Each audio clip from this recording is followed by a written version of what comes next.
This is lesson 45 of the Quantum Mechanics, a mini lecture series, part 4 of describing a simple quantum system. So I thought I'd go into a bit more depth about quantum states. So in quantum mechanics, we describe the state of a system in terms of what are called state vectors, more specifically. Okay, the word state, as I mentioned before, just means the condition which describes the present existence of an object. Okay, so an analogy is to describe a human being is to say that they're in a fed state. Let's say a fed state to describe the condition that your body is in upon consuming food. Similarly, a state vector is a mathematical way of describing an individual quantum system. Okay, it's not an actual property of the quantum system per se, but rather it describes a way of carrying out an experiment to determine one or more features of it. Okay, and it can be written as a ket or a bra, ket vector or bra vector. Okay, bra ket notation. A ket looks like this, a bra looks like that. Okay, I'll show you a simple example. Let's suppose I have x is 1 meter. Okay, so this tells us that the state of an object, let's say a quantum particle, like an electron, is at position x equals 1 meters. Okay, the statement, however, the state as follows is not possible. It's a contradiction.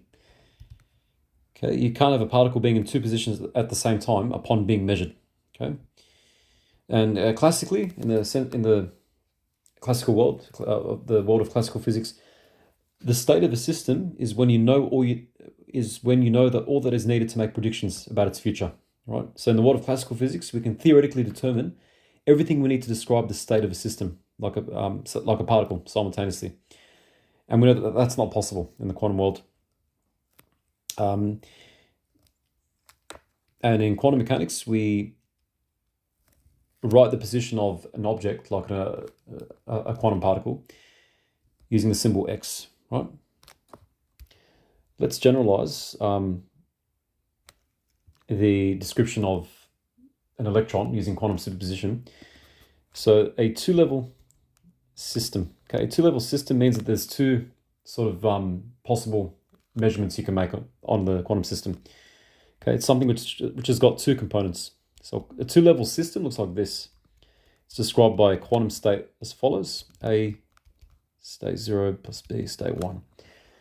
Okay, this is like a quantum coin. Okay, another way I can sort of picture this. It's neither heads nor tails. It's rather a fuzzy mixture of both at the same time before it's measured. Let's take heads to be, let's say, state 0. Heads is state 0. Tails is the state 1. Okay. The coefficients of these two states are generally portrayed by the Greek symbols, the Greek letters, I should say alpha and beta. Okay, these are the coefficients of the states, respectively. The numbers in front. And in order to find the probability of the quantum coin being in either heads or tails, in the state of heads or tails, we need to take their absolute value and square them. Okay, so for example, probability of finding the coin in the head state is the absolute value, the quantum state squared, which is just the absolute value of the corresponding coefficient squared.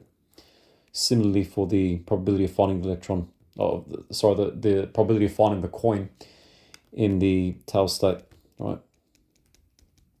Just take the absolute value squared of the coefficient beta. So that's for a two-level system. If you had a three-level system, you'd have an extra term here. Four-level system, a fourth term, and so on and so forth. Okay.